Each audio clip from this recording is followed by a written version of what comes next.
13 yn y Beibl Cymraeg. Pan oedd Abram, cofiwch, cyn ei fod ei newid i Abram, yn 99 mlwydd oed, ymddangosodd yr arglwydd iddo, a dweud wrtho, "Ma fi yw Duw holl y lluog. Rhodia gerf ymron, a bydd berffaith. Gwnaf fy nghyfamod athi, ac amlhaf di'n ddirfawr." Syrthiodd Abram ar ei wyneb, a llefarodd Duw wrtho a dweud, "Dyma fy nghyfamod i athi, byddi'n dad i lu o genhedloedd, ac nith enwyr di mwyach yn Abram, ond yn Abraham. Gan i mi dywneud yn dad i lu o genhedloedd. Gwnaf di'n ffrwythlon iawn, a gwnaf genhedloedd ohonot, a daw brenhinoedd allan ohonot. Sefydlaf fy nghyfamod yn gyfamod tragwyddol athi, ac ath ddisgynyddion ar dy ôl dros ei cenedlaethau, i fod yn ddiw i ti ac i ddisgynyddion ar dy ôl. A roddaf y wlad ar wyt yn crwydro ynddi, sef holl wlad Canan, yn etifeddiaeth dragwyddol i ti, ac i ddisgynyddion ar dy ôl, a byddaf yn ddiw iddynt."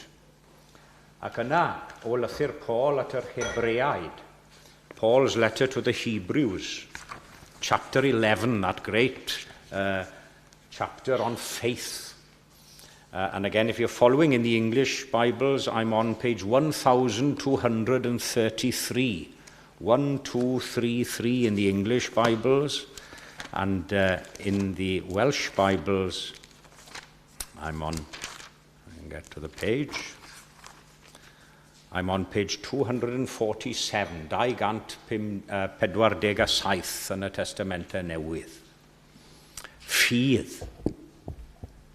Yn awr, y mae ffydd yn warant o bethau o gobeithir amdanynt, ac yn sicrwydd o bethau na ellir ei gweld. Trwyddi hi yn wir y cafodd y rhai gynt enw da. Trwy ffydd yr ydym yn deall i'r bydysawd gael ei lunio gan air Duw, yn y fath fodd nes bod yr hyn sy'n weledig wedi tarddu o'r hyn nad yw'n weladwy. Trwy ffydd yr offrymodd Abel i Dduw aberthragorach na Cain. Trwyddi hi y tystiwyd ei fod yn gyfiawn, wrth i Dduw ei hun dystio i'r agoraeth ei roddion. A thrwyddi hi hefyd y mae ef, ei fod wedi marw, yn llefaru o hyd. Trwy ffydd y cymerwyd Enoch ymaith fel na welai farwolaeth, ac ni chafwyd mohono am fod Duw wedi ei gymryd. Oherwydd y mae tystiolaeth ei fod cyn ei gymryd wedi rhyngu bodd Duw. Ond heb ffydd y mae'n amhosibl ryngu i fodd ef, oherwydd rhaid i'r sawl sy'n dod at Dduw gredu ei fod ef, ei fod yn gwobrwyo rhai sy'n ei geisio. Trwy ffydd ac o barch i rybydd Duw am yr hyn nad oedd eto i'w weld, yr adeiladodd Noa arch i achub ei deulu, a thrwyddi hi a condemniodd y byd, ac y daeth yn etifedd y cyfiawnder a ddaw o ffydd. Trwy ffydd y ryfuddhaodd Abraham i'r alwad i fynd allan i'r lle yr oedd i'w dderbyn yn etifeddiaeth, ac fe aeth allan heb wybod i ble roedd yn mynd. Trwy ffydd yr ymfudodd i wlad yr addewid fel i wlad Estron, a thrigodd mewn pebyll, fel y gwnaeth Isac a Jacob, cyd etifeddion yr un addewid. Oherwydd yr oedd ef yn disgwyl am ddinas ac iddi sylfaeni, a Duw yn bensair ac yn adeiladydd iddi. Trwy ffydd a Sara hithau yn ddiffrwyth, a cafodd nerth i genhedlu plentyn cymaint ei hoedran, am iddo gyfrif yn ffyddlon yr hwn oedd wedi addo.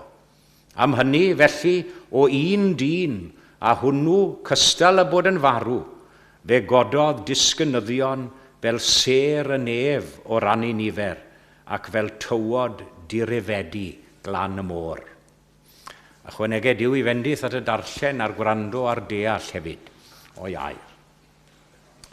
Ac fe unwn ni i gannu ymhellach yr ail emyn sef ail ar 20, number 22, o disgyn Ysbryd glân o'r nefoedd wen i lawr i gynnau'r dwyfol dan yn ein calonnau nawr. Tydi all ein glanhau o'n beiau fawr a man. Gad i ni fyth fwynhau dy ddoniau, ysbryd glân. 22.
Ysbryd glân.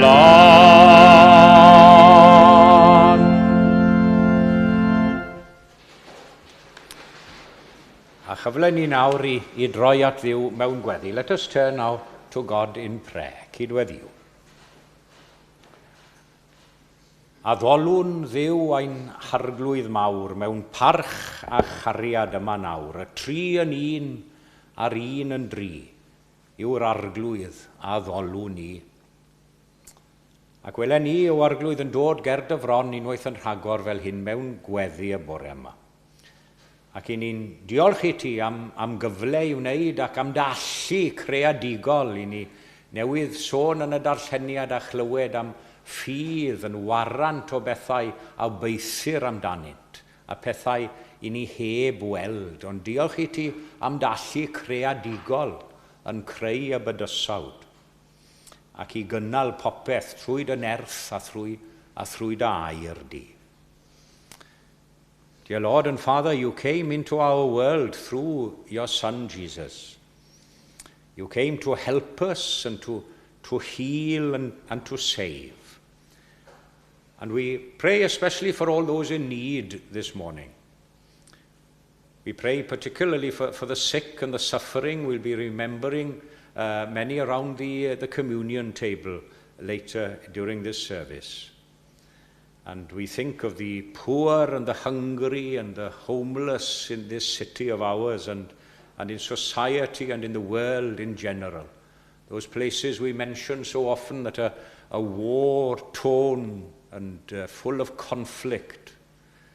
But we do hear of glimmers of hope, and we pray that your Spirit will move now in the hearts of people and leaders and nations to seek your will and your way as you would have us live as your people. Ac i ni'n diolch i ti fel ym mhob oedfa am Iesu Grist. A mae anfon fi'n byd yn llawn gras a gwirionedd. I'n cyffwrdd â ni, i'n cyffwrdd â'n bywydau ni llwch y llawr. There is so much need in our society, in our neighborhoods, in our country and in our world. And so many people are crying out for help and for comfort. And show us, O Lord, show us how we can respond and help us to reach out to others in their need. And in the name of Christ, offering something at least of ourselves to others, however small and insignificant that may be at times. I ni'n cyffesu yn agored ger dyfron i ni ddibrisio dy gariad ti ag ato mor aml. Ac ein bod yn dangos cyn lleied o'r cariad hwnnw at eraill yn aml. Madda i ni nawr unwaith eto am geisio byw ein bywydau yn ein nerth ni ein hunain, yn hytrach nag ymddiried yn dy nerth di. Cynorthwya ni nawr i fyw fel plant i ti yn ddisgyblion ac yn ddilynwyr i Iesu Grist. A boed eith ysbryd sanctaidd di ein puro ni, a'n sancteiddio ni ym mhob nwyd ac ym mhob dawn, fel mae'r emyn yn dweud. Gan ein tywys ni i bob gwirionedd a gweithgaredd da yn dy enw di. Be with us now this morning in our worship. May we feel your presence as a real and living thing. And we ask that you bless the Gymanfa Gani this afternoon as the other churches gather together in Cockfosters. Boed i'r cyfan i fod yn glod i ti ac yn fendith i ni sydd yn cyfranogi yn ymoliant. Gwrando ar ein gweddiau cyhoeddus fel hyn ynghyd â deisyfiadau cudd ein calonau ni. A mae'n bod yn dod yn awr ac yn cyflwyno'r cyfan oll yn enw ac yn heiddiant Iesu ei hun. Amen.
Wel, croeso cynnes iawn i aelodau, i gyfeillion ac i ymwelwyr i'n Hoedfa Gymain, gan gynnwys y sawl sy'n ymuno ni ar y we. A very warm welcome to everyone to our service, including those who are joining us from near and far on the web.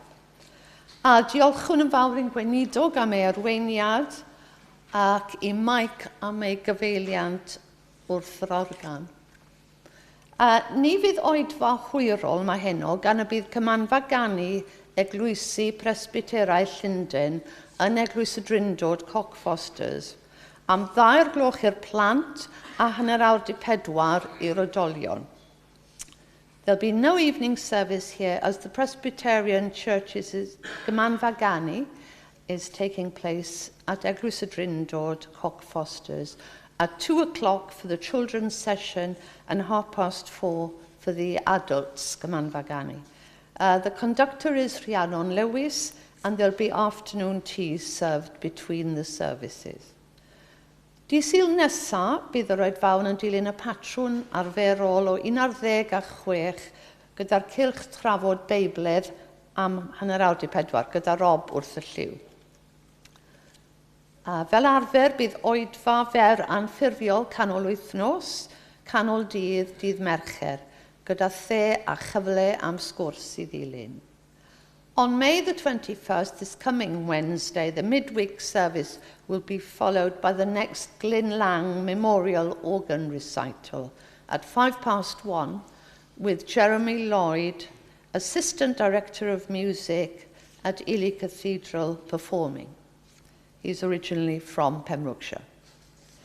Bydd trip Cymdeithas Pnawn Sadwrn i Gaerfedwy, Rochester, ar ddydd Sadwrn Mehefin y 7fed, a newch chi ychwanegu'ch enwau i'r rhestr yn y lobi os gwelwch yn dda. Yn y cyfarfod diaconiaid nos Iau, penderfynwyd ychwanegu at nifer y diaconiaid trwy roi cyfle i chi fel aelodau i ddewis pwy. So in the deacons' meeting on Thursday, it was decided to add to the number of deacons in the church by asking you as members to nominate a person or persons, who have to be members, to the diaconate. Now, bydd Rob yn egluro'r broses i chi. Wedyn, cofiwch ddod lawr i'r neuadd i gael te neu goffi a chyfle i gymdeithasu ar ôl yr oedfa.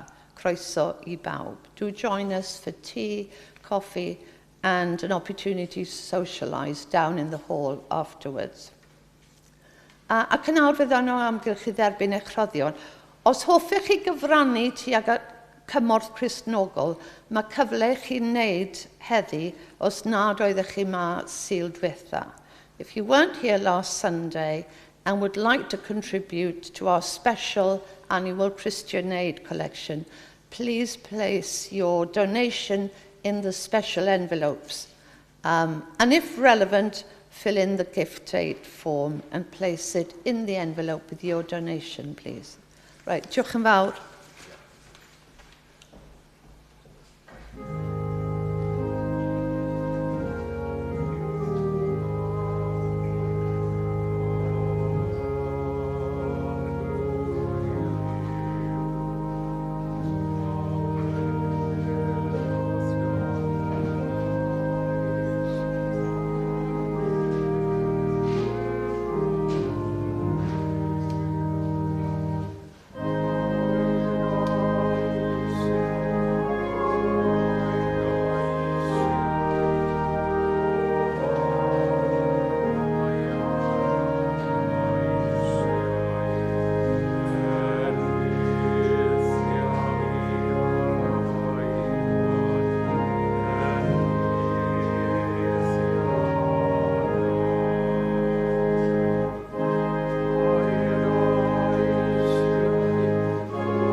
daisiau, o mai daisiau, o bawr, mai arnaf daisiau, bendithia fi anghaidwad, bendithia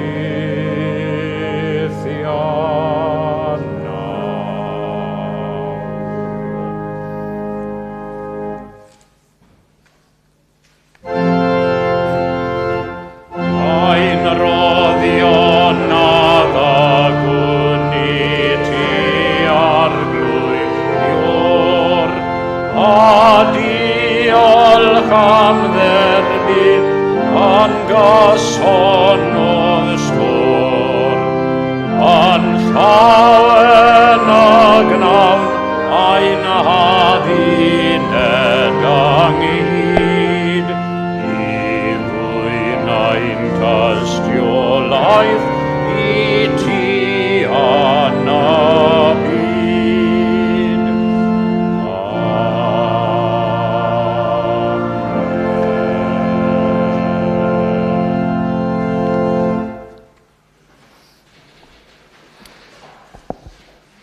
Well, Anne mentioned in the announcements that we decided to elect new deacons to the church. And what has happened in the last few elections, and even before I arrived, this was the way in which the elections have taken place. First of all, of course, ask the individual concerned their permission, because there's no point in asking somebody to take on the duties of a deacon if they don't want to or not willing to. So any member can vote for any other member, of course, nominate any other member. You can nominate as many as you wish, as long as you have their permission, of course. And we see how many votes come in and how many each individual has. So contact me with your nominations. I'll collate the names and see how many have had. And then, as I say, we look. There's no specific number, I suppose 2, 3, perhaps 4, who knows? We'll see how many nominations and how many names come in and the votes for them. And then I'll collate the names and see how many have it, and then we'll let the persons know. Felly, cysylltwch â mi drwy e-bost neu galwad ffôn neu beth bynnag, obviously in secrecy. I don't say who's until, of course, we got all the votes in, and then I tell the people. But contact me with your suggestions, your nominations, your votes for deacons. Felly, gobeithio bod hwnna'n glir. Os oes angen unrhyw eglurhad arall ar rywun, if you wish to discuss anything or want to see how, we're not quite sure how things work or what to do, please have a word with me either today. The process will continue for, I say, months, 6 weeks to give people time to consider and to ask and to contact me. Felly, fel ni'n gweud, byddwn ni'n dechrau tymor newydd wedyn ni mis Medi gyda gobeithio ychydig o deaconiad newydd yn yr Eglwys, to start afresh the new term in September with some new names. Felly, meddylwch a holwch yn gyntaf wrth gwrs am ganiatâd yr unigolion. Felly, gyda'r ychydig na o goeddiadau, fe un o'n ni eto I ganu yr emyn nesaf, sef 15, number 15. Angrediniaeth, gad fi'n llonydd, onid mi godaf lef o'r dyfnderoedd, lle rwy'n gorwedd, I fyny'n lan I ganol nef, brawd sydd yno'n eiriol drosodd, nid wy'n angof nos na dydd, brawd a dir fy holl gadwnau, brawd a ddaw ar caeth yn rydd. 15.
Ymddangosodd yr arglwydd i Abram a dweud wrtho, mae fi yw Duw holl y lluog.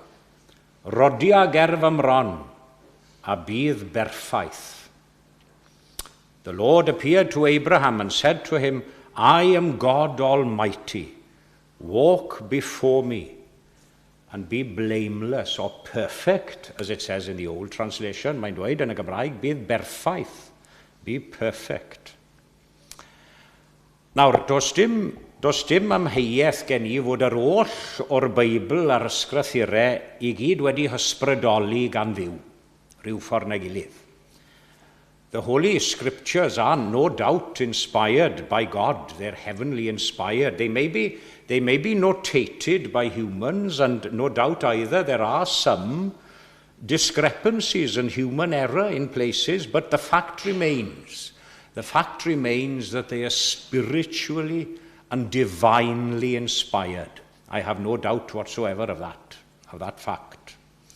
Gwrandewch ar y geiriau o lyfr Genesis unwaith eto. Here they are, the words once more from the book of Genesis. The Lord appeared to Abraham and said to him, I am God Almighty. Walk before me and be perfect. What an intimate and happy union between Abraham and God. Yn Bible.net mae'n sôn fel hyn, dwi am I ti fyw mewn perthynas â mi. Yn pwysleisio'n gryfach am hwn i, chi'n bod y cyfamod a'r cytundeb yma rhwng dau berson, perthynas. Now, do you know, we don't need to be envious of Abraham's close relationship with God, because God has come to us in an even more glorious way and manner, I'd say. And our relationship with him is as real and as a living one in the person of Jesus Christ, his Son. And may I be so bold as to suggest to you this morning that these words of God to Abraham may be his words to you and me as well this morning, speaking to your own spirit and your own soul with as much power and resonance as he spoke to Abraham of old. A'r pwynt cynta dwi am danlinellu bore yma o'r geiriau yma yw'r elfen o ddibyniaeth gadarn.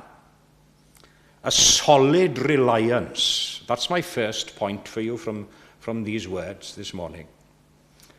And the foundation of it, of course, is laid out before us in the words of the text. And may I say something like this at the outset, which is hopefully very obvious and self-explanatory to everyone, that all true faith hangs on a belief in God. You have to believe in God to begin with.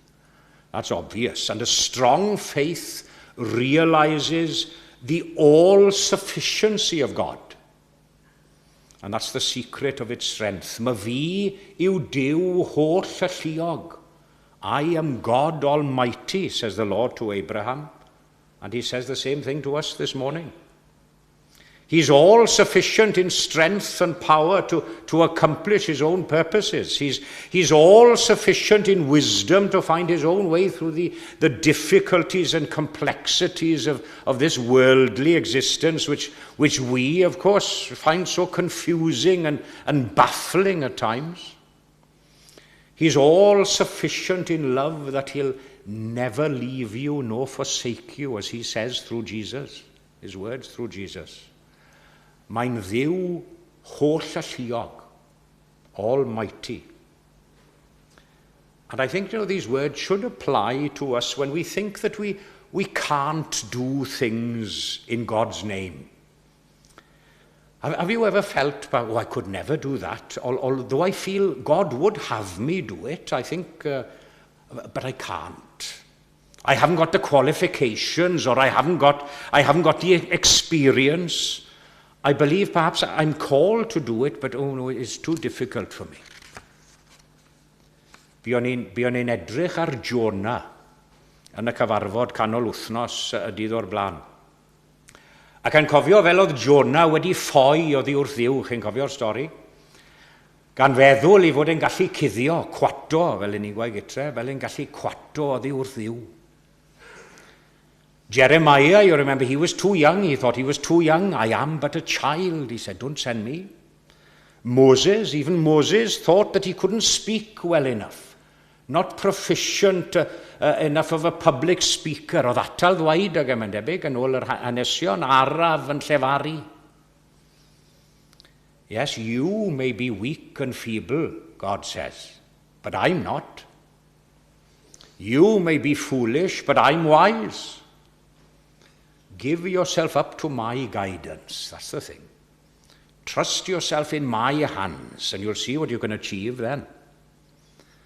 Achos mae'n rhyfeddu fi yn aml sut mae Dyw yn dewis y pobl mwyaf anaddas yn ein tîb ni weithiau I gyflawni waith yn y byd. Mae Ian a lluogrwydd nhw, o ddim bwys o gwbl fel petai, yn y pen draw oherwydd bod I gallu nhw yn tarddu o Dduw. Fe sy'n rhoi'r nerth a'r gallu iddyn nhw. And the same may be applied to each and every one of us when our spiritual life perhaps seems to ebb and falter a little. Perhaps inward doubts and questions can affect us. You know, they can affect you just as severely as physical illness sometimes. You may look inside of yourself and see perhaps that grace and patience is at a very low ebb. Yeah? Or at least we think it is. Neglecting your devotions, perhaps not doing your devotions, forgotten and unused opportunities to do good to others. And then sometimes perhaps we're ready to doubt whether we're really Christians at all. Ond chimod hyd yn oed mewn amseroedd felly, gadewch I ni byd o ame Dyw, pidwch ame bodolaeth Dyw am eiliad, na'r pwynt. Mae ef yn holl alluog, peidiwch ame I holl alluogrwydd Do you know, if our salvation depended on us, it would soon be over for us.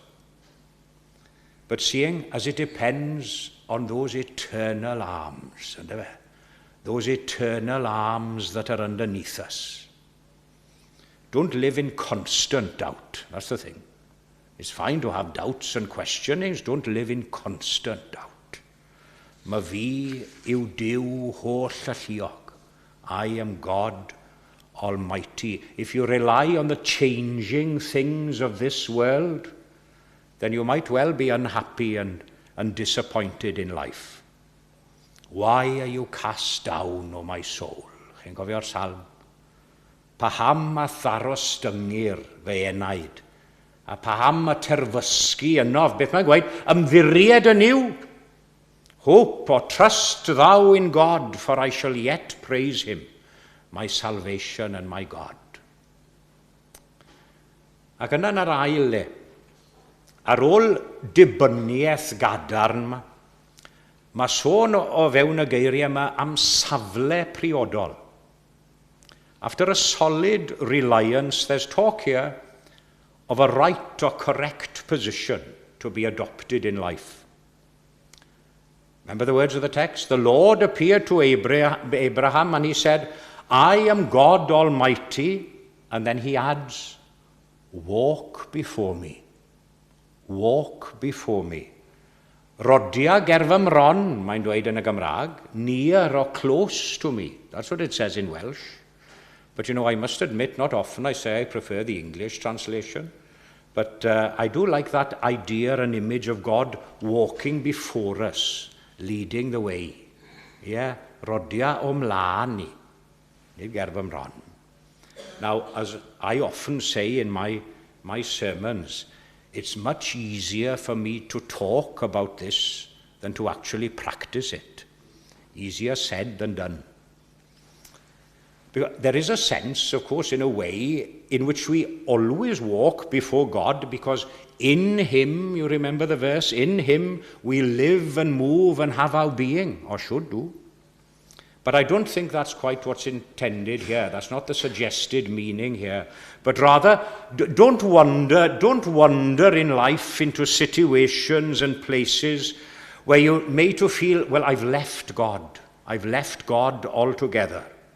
I've left his guiding influence and his helping hand in my life. A chi'n meddwl, pidwch chwilio am gwmnïaeth yw chwaith dim ond mewn adegau o gyfyngder a thrafferth yn unig hynny yw. Mae ar gael, wrth gwrs, mae ar gael pryd hynny, a mae ar ei orau hefyd pryd hynny. Ond i chi am rodio ger i fron gyda fe o'ch blaen chi bob amser na'r peth. Nid yn unig pan bod angen yn ddirfawr, odi, diolch i Dduw, mae ar gael. Seeing him who is invisible. Remember the words from Hebrews? That which is not seen. Not only now and then, perhaps, and during the times of need, but in an hourly and constant existence.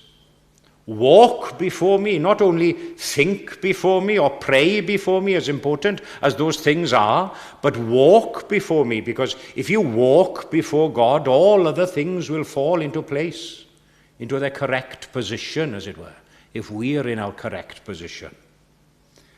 Byw gyda Duw yng nghanol pethau bach bywyd yn ogystal â'r pethau mawr. Do you know, I often think it's very easy for me to have a sense of God's presence when I'm preparing my sermons up there in the Capel Bach. Yeah, but to feel his presence in the minutiae and little details of everyday life, that's the thing. The goal is to make him your chief motive and rule in life. For me to live is Christ, as Paul says. Ydy hynny'n wir amdano ni? Ond i symud mlaen at y pwynt ola. Ar ôl y dibyniaeth gadarn yma, a'r safle priodol, daw'r uchelgais gogoneddus yma. This glorious ambition. That's my final point for you this morning.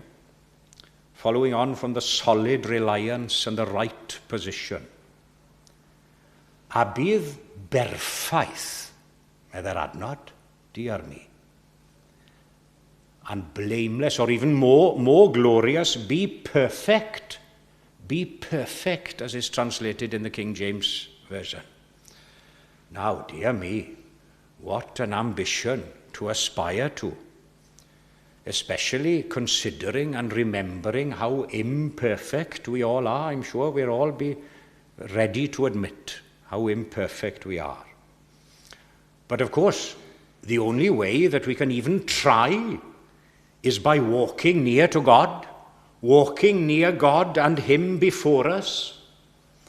The only way we can be transformed, even partially, into the likeness of God is to walk and to live in the company of God and of Jesus.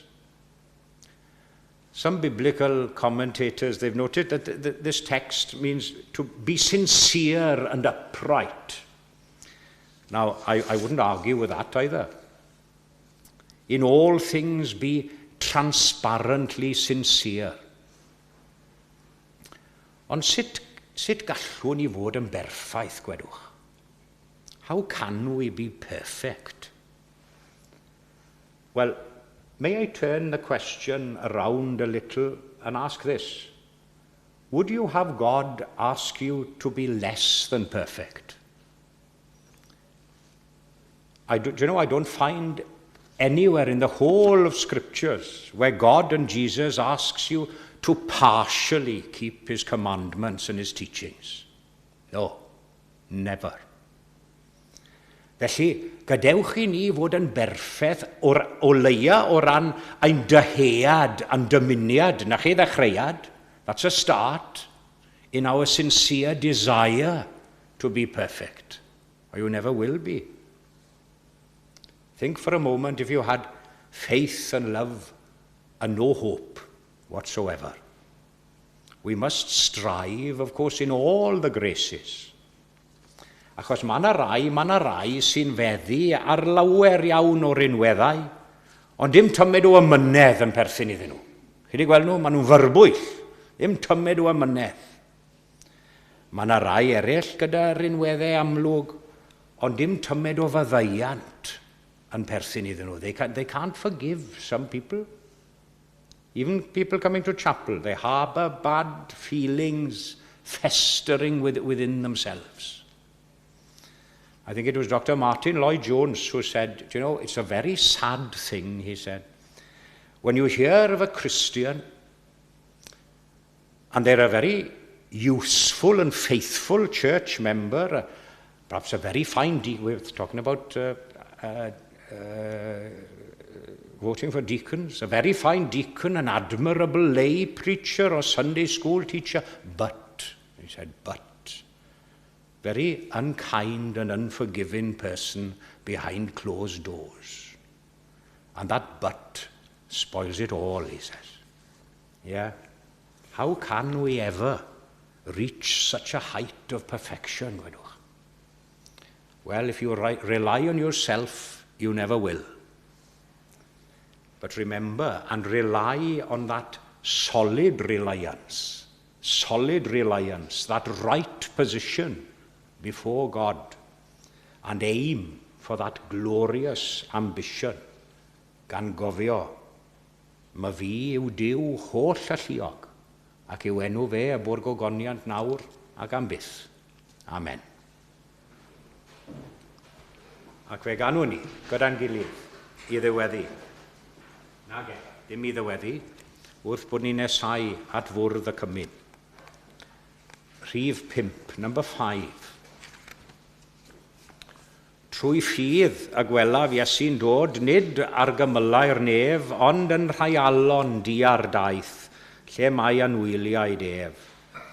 Os dawr am haian, dyrfa ddi ar siomi gyda'r hwyr, fe ddaw ymdeithydd ffordd y maes yn agos, ffydd a'i gwyr. Mae'r Iesu'n dod o oes i oes drwy'r cenedlaethau gyd. Fy ffydd a wyr, mae Iesu'r farn yw Iesu'r cariad drud. Rhif 5.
I ni'n cofio rhyw rai wrth fwrdd y cymyn, wrth gwrs yn fisiol. We always remember some at the communion table. There are 3 who, in particular, who have been in hospital over the past month, and we think of Tudor and Brian, who I saw Brian in the week, who's successfully had his new hip, and he's at home, and Tudor's at home. And Lloyd has also been in hospital, but he is home as well. Felly mae'r 3 na wedi dychwelyd adre. Ac i ni meddwl amdanyn nhw, and as I always mention, there are some we know with their ongoing ailments and treatments on a regular basis, and we think of them as well. And I'm sure you have your loved ones as well that you think of, and other friends and family in the world. Felly, wrth i ni ddod at fwrdd y cymyn, fe gofiwn ni am rhai yn ei hangen y bore yma. Felly, gweddiwn, let us pray as we come to the communion table. O deiwch i'r dyfroedd bob un am ei syched arno. Dyna'r gwahoddiad i bob yr un ohonom. A derbyniwn y gwahoddiad hwnnw yn llawen ac yn ddiolchgar y bore yma. We come to this communion table now where all divisions are ended, offering to Jesus our love and commitment, and offering to God our thanksgiving and our praise. Mae Christ ei hun yma gyda ni yn aros amdano, yn barod ac yn awyddus sy'n harwain ni ymlaen i bob yfori. Roddwn iddo ein bywydau yn awr, fel ebyrth byw ar allor ei wasanaeth ef. Amen. Ac fe ddarllenwn ni o lythyr cyntaf Paul at y Corinthiaid, lle mae e'n cofnodi geiriau y swper ola. Canis mae fi a dderbyniais gan yr arglwydd yr hyn hefyd a draddodais i chwi, bod i'r arglwydd Iesu yn os y brydychwyd ef gymryd bara. Ac wedi iddo ddiolch e fe a'i torodd, ac y ddywedodd, hwn yw fy nghorff yr hwn a dorri'r trosoch, gnewch hyn coffa amdana. Yn yr un modd e fe a gymerodd y cwpan wedi swperi gan ddywedyd. Y cwpan hwn yw'r testament newydd yn fy ngwaed. Gnewch hyn cynifer gwaith bynnag yrfoch coffa amdana. Canis cynifer gwaith bynnag y bwytaoch y bara hwn, ac yrfoch y cwpan hwn, a dangoswch farwolaeth yr arglwydd on I ddelo.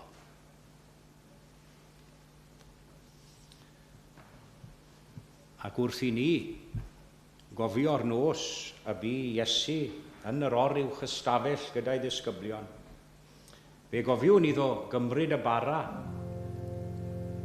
gan ddywedyd hwn yw fy nghorff yr hwn a dorri'r trosoch. Cymerwch a rhenwch yn eich plith, a chynifer gwaith bynnag ac y gnewch hyn. Gnewch coffa amdanaf. Bwytawn bawb o hwn.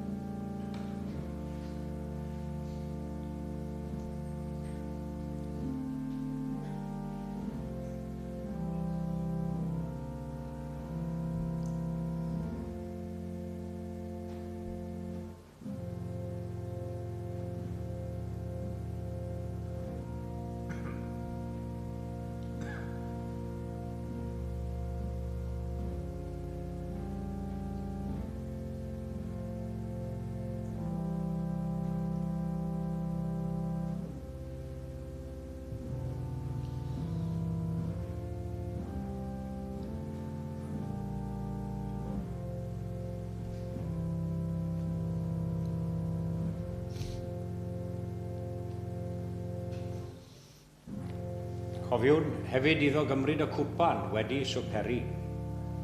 A Iestyn i'w ddisgyblion gan ddywedyd, y cwpan hwn yw'r cyfamod newydd yn fy ngwaed I.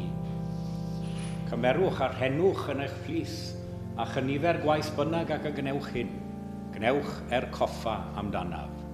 Bwytaw y fwn bawb o hwn.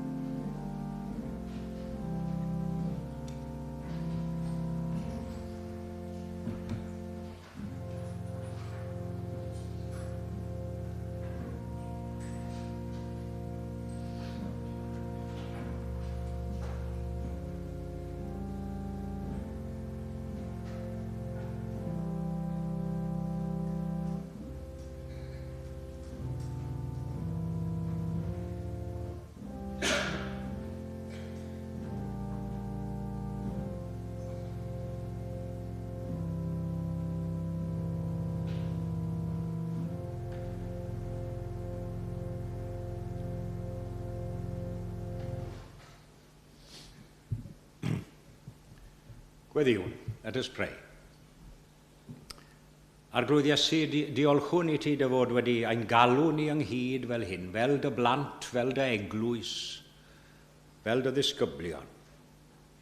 Molwn di am dy gariad anrheithol tuag ato. We thank you once more, Lord Jesus, having eaten the bread and drunk the wine, that you have been here with us, communing with us, communing together as we commune with you. Dathlwn yn awr y bywyd hwnnw sy'n parhau a'r gobaith, y gobaith yna nad oes terfyn daiarol iddo. A hynny yn enw ac yn haeddiant Iesu ei hun. Amen. Ac fe ganwn ni gyda'n gilydd. Rhif 9, rhif y 9, number 9, and we sing seated to conclude our communion service. Yn Eden, cofiaf hynny byth bendithion gollais rif y glith, syrthiodd fy ngoron wyw, ond bydd ei goliaeth Calfari yn illodd hon yn ôl i mi ganaf tra bwy byw, rif y 9.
Let us commit ourselves to God in prayer. Gras ein harglwydd ni Iesu Grist a chariad Duw a chymdeithas yr ysbryd glân o gyda ni oll o'r awr hon hyd yn oes oesoedd.